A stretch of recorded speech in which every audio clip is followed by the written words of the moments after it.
Bonjour les amis, nous voici avec le Chafetz Chaim.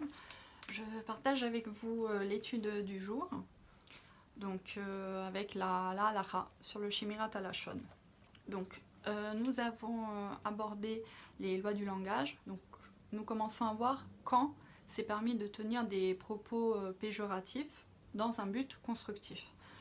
Parce que parfois il est pire de garder le silence sur des questions qui sont importantes. Donc aujourd'hui on parle de exactitude, c'est-à-dire il est permis de transmettre des informations péjoratives dans un but constructif, mais il faut faire très attention à ne pas calomnier la personne, à ne pas exagérer ou dénaturer les propos. Et nous n'avons pas non plus droit de omettre des détails qui pourraient atténuer la chose. Donc voilà, sinon nous sommes fautifs. Alors, leçon des erreurs passées.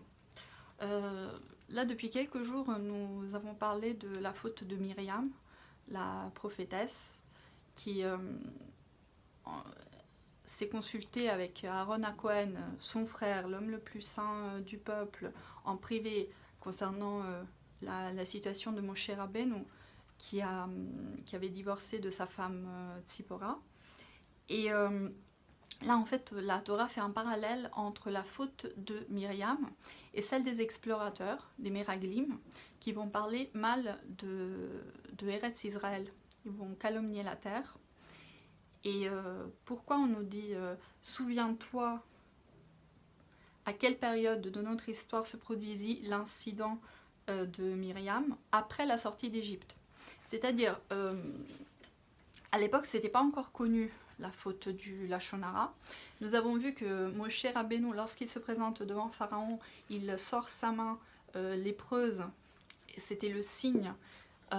Quel était ce signe? C'était que le peuple avait